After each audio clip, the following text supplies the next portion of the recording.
राम मंदिर की प्राण प्रतिष्ठा की तारीख बिल्कुल पास आ चुकी है। देखा जाए तो ठीक 2 दिन बाद अयोध्या रामनगरी में एक बार फिर से भगवान अपने मूल गर्भगृह में विराजित होंगे। लेकिन जैसे जैसे प्राण प्रतिष्ठा की तारीख पास आ रही है, इस पर सियासत भी तेज होती जा रही है। तमाम ऐसे बयान सामने आ रहे हैं जिससे कहीं ना कहीं जो हिंदू भावनाएं हैं, उन हिंदू भावनाओं पर चोट होने की बात कही जा रही है। और इस वक्त मैं अयोध्या में हूँ, लता चौक पर हूँ, और देखा जाए तो यहाँ की आम जनता के साथ साथ मेरे साथ संत महात्मा हैं और मेरे साथ साध्वी हैं। 3 साध्वी मेरे साथ जुड़ी हुई हैं। सबसे पहले अपना परिचय बता दीजिए आप। Jai Shri Ram, my name is Saint Gabrielle and I'm a disciple of Her Holiness Master Shambhiji ji. ठीक है, आप कहाँ से हैं? I'm from London, from UK. Okay, आप लंदन से हिंदी समझ लेते हैं आप? I understand Hindi but I speak English. Okay, ठीक है। तो अभी जो पूरा माहौल है, आपने पूरा माहौल देखा अयोध्या का, माहौल कैसा लगा? और आपने इस पर सियासत भी सुनी होगी कि तमाम ऐसे बयान सामने आ रहे हैं जिसमें कहा जा रहा है कि जहाँ पर मंदिर बन रहा है वो जगह है ही नहीं, 3 किलोमीटर दूर मंदिर बनाया जा रहा है। ये चीज़ें जब आप लोग सुनती हैं तो फिर क्या रिएक्शन क्या होता है आप लोगों का? So the first question, how is it in Ayodhya? Right? It's really wonderful here. The energy is really positive and everyone's talking about Prabhu Lord Ram.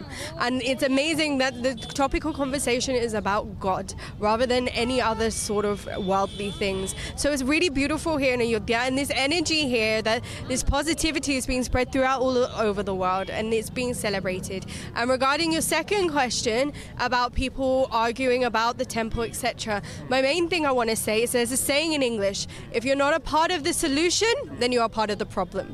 So if you're not for this mandir, if you're not for this Murti being स्थापित after 500 years the struggle, then how can you say that you're Sanatan Dharmi? How can you say that you're for this? तो देखिए, इनका ये कहना है कि अगर आप सॉल्यूशन नहीं बन सकते हैं तो प्रॉब्लम क्रिएट ना करें। आप अपना परिचय बता दीजिए। जय श्री राम, मेरा नाम साध्वी प्रज्ञा भारती है और मेरी गुरु माँ है परम पूजनीय माँ आशुतोषांबरी जी। आपसे मैं ये जानना चाहूँगा कि चूंकि 2 दिनों बाद भगवान राम एक बार फिर से अपने मूल गर्भगृह में विराजित होंगे, लेकिन लगातार आप लोग बयानबाजी सुन रही होंगी। कोई बोल रहा है कि भगवान राम मांसाहारी थे, कोई तारीख को लेकर प्रश्न उठा रहा है, कोई मुहूर्त को लेकर प्रश्न उठा रहा है, कोई ये बोल रहा है कि मस्जिद गिराकर वहाँ पर मंदिर बनाया जा रहा है। तो जब ऐसे बयान सामने आते हैं तो संत समाज का रिएक्शन क्या होता है, क्या सोचते हैं आप? देखिए, सर्वप्रथम सत्य सत्य है, उसको कोई झुकला नहीं सकता और प्रभु श्री राम आदि अनंत सत्य हैं। और जो लोग कह रहे हैं, गंदे गंदे स्टेटमेंट्स दे रहे हैं कि प्रभु श्री राम मांसाहारी हैं और ये सब जो गलत स्टेटमेंट्स दे रहे हैं, उन सब के लिए मैं कहना चाहूँगी कि प्रभु श्री राम के लिए आप जो जो कह रहे हैं, भले ही उसके पीछे आपकी पॉलिटिक्स हो या कोई भी इंटेंशन हो, आप स्वयं नहीं जानते आप कितना भयानक पाप कर रहे हैं। क्योंकि प्रभु श्री राम जो सर्व कहते हैं मर्यादा पुरुषोत्तम, जिनको इतना सुंदर, क्योंकि प्रभु अनेकों अवतार में आए परंतु प्रभु श्री राम की एक अपनी ही सुंदरता और दिव्यता उनके उस स्वरूप में रही है। और अगर आप ये सब स्टेटमेंट्स दे रहे हैं और मात्र पॉलिटिक्स की वजह से दे रहे हैं, तो ईश्वर प्रभु श्री राम आपको पता हो ना हो, आपको नहीं पता आपके भीतर भी वो राम है। और वो राम ही फिर ऐसा, क्योंकि समय आता है, रावण है, जब भी धर्म की स्थापना होती है तो अधर्मी पापी दुष्ट लोग बीच में आते ही आते हैं, परंतु विजय नहीं हो पाते। चाहे थोड़ा समय ही सही, अंत होना निश्चित है। और जो भी ऐसे पापी हैं, जो भी गलत स्टेटमेंट दे रहे हैं प्रभु श्री राम के लिए, तो उनका अंत वही होगा जो रावण का अंत हुआ। राम सबके हैं, राम किसी एक पार्टी के नहीं है। और देखा जाए तो ये जो प्राण प्रतिष्ठा का आयोजन है, किसी एक पार्टी का आयोजन नहीं है, चूंकि ये ट्रस्ट की तरफ से आयोजन किया जा रहा है। लेकिन अगर हम विपक्षी दलों की बात करें तो उनका ये कहना है कि ये जो पूरा का पूरा आयोजन है वो भारतीय जनता पार्टी का है। क्या आप लोगों का भी ऐसा सोचना है? बिल्कुल, क्योंकि हमेशा बीजेपी ने हमेशा सपोर्ट किया है। आज उन्हीं का रिजल्ट है कि आज ये दिव्य कार्य संपूर्ण होने जा रहा है। कांग्रेस हमेशा विरोधी दल में खड़ी रही है, सब जानते हैं, ये कोई अलग से बताने वाला विषय नहीं है। बीजेपी को सपोर्ट इसीलिए किया जा रहा है क्योंकि वो हमारी भारतीय संस्कृति, हमारे प्रभु श्री राम, हमारा अध्यात्म, जो भारतीय संस्कृति की पहचान था, वो उसे लौटा रहे हैं और उसी की आवश्यकता है। अगर पॉलिटिक्स भी है, आप लोग जानते हैं कि एक समय था जहाँ पे राजा महाराजा हुआ करते थे और वो पूरी प्रजा का सब कुछ करते थे, लेकिन क्यों? क्योंकि वो आध्यात्मिक होते थे और अध्यात्म को मोदी जी लौटा रहे हैं, तो हम बिल्कुल उनके सपोर्ट में हैं। जी, यही सवाल है मेरा। तो फिर कांग्रेस तो वही बात बोल रही है ना कि ये कोई धार्मिक आयोजन नहीं है, ये तो एक पार्टी का आयोजन है, इसलिए हमारे नेता नहीं जा रहे हैं। देखिए, पार्टी पॉलिटिक्स, इनका जो भी आपसी मैटर है वो इनका आपसी मैटर है, लेकिन हम सभी को यहाँ समझना होगा, क्योंकि अगर यही कार्य कांग्रेस कर रही होती हम बिल्कुल सपोर्ट करते, क्योंकि हम बीजेपी का सपोर्ट इसलिए कर रहे हैं क्योंकि वो एक अच्छा कार्य कर रहे हैं। उन्होंने प्रैक्टिकल दिखाया, उन्होंने शब्द नहीं किए, सिर्फ हवा में बातें नहीं की हैं, उन्होंने प्रैक्टिकल प्रूफ दिया है। प्रूफ सबके सामने है, पूरे विश्व के सामने है, तो हम उनको सपोर्ट करेंगे। आप अच्छे कार्य कीजिए ना, आप अच्छे कार्य करते हुए तो नजर आ नहीं रहे हैं, बस हमेशा विरोध में ही खड़े हैं। उसके बाद एक्सपेक्ट कर रहे हैं आपको निमंत्रण आए, आपके साथ ये हो, तो सॉरी, ये पॉसिबल नहीं है क्योंकि अब हिंदू जाग चुका है और समय बदल चुका है। ठीक है, आपका क्या नाम है? डॉक्टर साध्वी अवाक्षी भारती, मैं माँ आशुतोष शामली जी की शिष्य हूँ।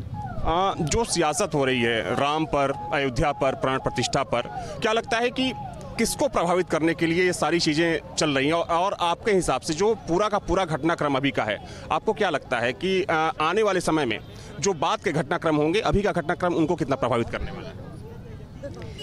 तो हम ये चीज़ कहना चाहेंगे इस चीज़ के बारे में कि ये जो लोग ये कह रहे हैं, जब वो कह रहे हैं, the truth is that with Ramji, what's happening right now is actually a positive and a good thing. And if they're making it, क्योंकि हम राजनीति वालों से पॉलिटिक्स जो करते हैं, उनसे हम क्यों ऐसी आशा रखते हैं कि वो ये करेंगे? वो तो लॉजिस्टिकली एक चीज़ को कार्य को कर रहे हैं, वो एक सेवा भाव से वो कर रहे हैं, उन्होंने लॉजिस्टिकली कार्य कर दिया। आपको अध्यात्म चाहिए तो आपको साधु संत समाज के पास जाना पड़ेगा। साधु संत समाज ही राजा को नीति बताएगा, वो ही बताएगा कि आपने कैसे ये करना है, क्या करना है, क्या आध्यात्मिक है, उनको नहीं पता है। पर राजनीति क्यों हो रही है? क्योंकि आज के साधु संत समाज वो राजनीति कर रहे हैं, क्योंकि उनसे जब हम प्रश्न करते हैं, वो ईश्वर की बात नहीं आपको बताएंगे, अध्यात्म की बात नहीं बताएंगे, राजनीति की बात आपको बताएंगे, पॉलिटिक्स की बात बताएंगे। आपको भी लगता है कि कुछ ऐसे साधु संत हैं जो पॉलिटिक्स में इन्वॉल्व हैं? हमें बस ये लगता है कि जो बंदे के ईश्वर जो उनके चरित्र में है, जो उसने धारण किया है, उसी चीज़ की बात करेंगे। जहाँ उसके जीवन में ईश्वर है तो वो ईश्वर ही बात करेंगे, जहाँ उनके जीवन में पॉलिटिक्स है तो वो पॉलिटिक्स ही बात करेंगे। तो उनके action speaks louder than words. आप तो उनके व्यवहार से, उनके कर्म से आप खुद अपने आप ही देख सकते हो। आप अपना परिचय बता दीजिए। डॉक्टर ब्रजेश पांडे। आप अयोध्या से हैं? मैं अयोध्या से हूँ। जिस तरीके से गुरु माँ आनंद आश्रम लखनऊ में जो स्थित है, माँ आशुतोष शामली जी ही हैं। ब्रजेश जी, मैं बात कर रहा हूं अयोध्या को लेकर और इस पर जो सियासत, जो राजनीति हो रही है, क्योंकि अब सिर्फ 2 दिन का समय बचा है। 2 दिन में प्रभु एक बार फिर से अपने घर में विराजित होंगे। लेकिन जिस तरीके से बयानबाजी हो रही है, ठीक है, बयानबाजी हो रही है। अभी आपने एक बयान सुना कि जहां पर मंदिर बन रहा है वो मूल स्थान नहीं, वो 3 किलोमीटर दूर है। कोई मुहूर्त को लेकर सवाल खड़े कर रहा है, कोई गर्भगृह को लेकर सवाल खड़े कर रहा है। तो फिर आखिर इतने सवाल क्यों खड़े हो रहे हैं? आप लोगों को क्या लगता है? मैं सबसे मुख्य बात बताने जा रहा हूँ। जो राम जन्मभूमि जो पहले थी, उसके नीचे से जो क्रिस्टल निकला है, वो आने वाले समय में जहां म्यूजियम स्थापित होगा, वहां क्रिस्टल वो दिखाया जाएगा। और जितने भी ये विरोध करते हैं, वो 3 किलोमीटर बताते, वो क्रिस्टल देखकर उनको अगर विश्वास नहीं होगा तो जीवन में कभी भी वो सत्य मार्ग को नहीं ग्रहण कर सकते। क्योंकि काशी मथुरा को बनाएं, वो आगे चढ़ के बोलें कि मैं काशी मथुरा बनाने के लिए तैयार हूं, मैं सपोर्ट करने के लिए उनको तैयार हूं, लेकिन बोले तो सही, जय श्री राम का नारा तो ले, भारत माता की जय कहे तो सही। वोट कैसे लेंगे? वो भारत माँ की जय नहीं कहेंगे, वो वोट लेंगे। किसका वोट लेने की कोशिश कर? ये आम जनता का ही तो वोट चाहिए, और किसका चाहिए? राम जी स्थापित कहाँ हो रहे हैं? राम जी हर व्यक्ति के घट में स्थापित हैं, तभी तो सनातन धर्म चढ़ के कार्य कर रहा है। ये अयोध्या धाम बोला गया है, इस शरीर को अयोध्या बोला गया है। और राम जी राजा जो हैं, यहाँ भी हम लोग के स्थापित हैं। आज हर हिंदू इसको जान चुका है। मैं अयोध्या के लता चौक पर मौजूद हूँ और यहाँ पर तमाम लोगों से मैंने बातचीत की। हालांकि आज हमने ये समझने की कोशिश की कि जिस तरीके से सियासत हो रही है अयोध्या पर, राम पर, प्राण प्रतिष्ठा पर, उसे लेकर लोगों का क्या सोचना है।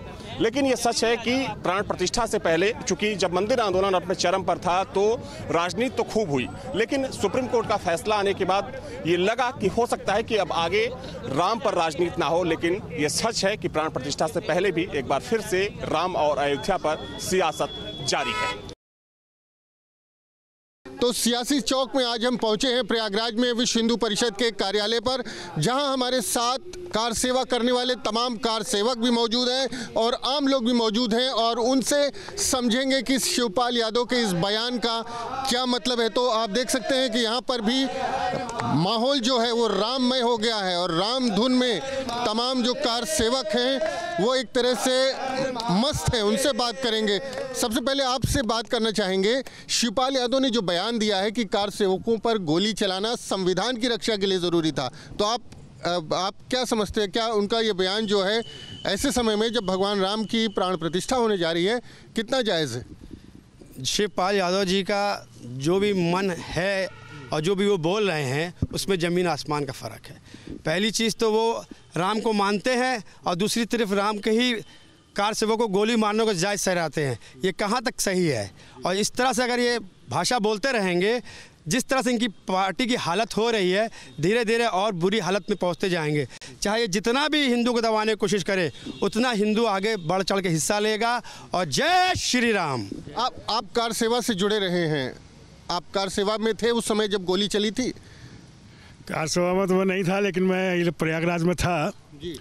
और जहाँ तक उसके सवाल है, बड़ा एक अच्छा वो अवसर आया है 22 जनवरी का, जो प्राण विग्रह की स्थापना हो रही है। रही जहाँ तक शिवपाल जी की बात, ये सब बेपंदी के लौटे हैं, आज इधर कल उधर। इनको तो खाली सत्ता चाहिए, इसलिए सब इस तरह के बयान दे रहे हैं, उल्टे सीधे जो भी सत्ता के लिए बयान दे रहे हैं। शिवपाल यादव कह रहे हैं कि संविधान की रक्षा के लिए ज़रूरी था वहाँ पर गोली चलाई जाए, नहीं तो संविधान खतरे में आ जाता। क्या आप भी कार सेवा से जुड़े रहे हैं? जी, मैं श्यामचंद पूर्व महामंत्री हूं भारत विश्व हिंदू परिषद का। और राम भक्तों पर गोली चलाना जिन्होंने जायज़ कहा है, शिवपाल यादव जी को हम राम भक्त इस प्रयाग की पावन धरती से उनको ये संदेश दे रहे हैं कि राम भक्त पूरे देश के राम भक्त और उनको नस्ते नाबूद करने के लिए तैयार बैठे हैं। जैसे भगवान राम ने आतताई रावण की लंका को जला के भस्म कर दिया था और रावण की सत्ता को समाप्त कर दिया था, वैसे पूरे देश के राम भक्त, हम राम भक्त ऐसे राष्ट्रद्रोही धर्मद्रोहियों के सत्ता को समाप्त कर देंगे और राम राज्य की स्थापना करेंगे। यही हमारा संकल्प है। आप क्या आप भी कार सेवा में थे उस वक्त जब गोली चली थी? उस समय जो कार सेवा चल रही थी उससे जुड़े थे आप? हाँ, जुड़ा हुआ हूँ मैं, उससे रास्ते में था मैं उस समय। कैसी परिस्थिति थी वहाँ पर जब गोली चली? क्या ज़रूरी था वो कह रहे हैं गोली चली? नहीं, बिल्कुल आवश्यक नहीं था। वो तो जानबूझकर एक तरह से द्वेषवश गोली चलाई गई थी वो, और विशेष रूप से मुस्लिम वोटों को अपनी तरफ या उनका सबसे बड़ा हितैषी साबित करने की दृष्टि से ये कार्य किया गया था। और इस समय जो शिवपाल यादव वगैरह बयान दे रहे हैं, उसके पीछे भी मुख्य कारण यही है कि मुस्लिम वोट जो है वो उनकी ही झोली में गिरे, दूसरी तरफ ना जाए। मुसलमानों का हितैषी बनने के लिए आप में से और कौन कार सेवा से जुड़ा था? आप कार सेवा से जुड़े थे, बताएं क्या परिस्थिति थी वहाँ पर गोली चलाई? गोली चलाने जैसी परिस्थिति कहीं पर थी नहीं। सभी कार सेवक बड़े अनुशासित रूप से वहाँ पर आए थे, इकट्ठे हुए थे, और बल्कि इन्होंने पुलिस ने रोका भी था और इन्होंने गोली चला करके इस मुद्दे के आधार पर इस राज्य के अंदर अपने वोट बैंक को पक्का करने की पूरी इनकी साजिश थी। आप भी कार सेवा से जुड़े थे उस वक्त जब गोलियाँ चली थी, आप भी अयोध्या में मौजूद थे।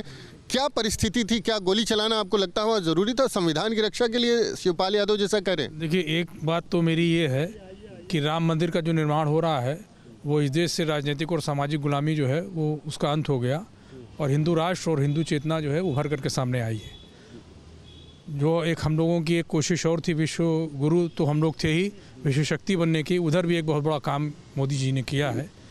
उस समय की स्थितियाँ ऐसी बिल्कुल नहीं थी, अगर होती तो माननीय सुप्रीम कोर्ट जो है उसके बारे में इंगित करता।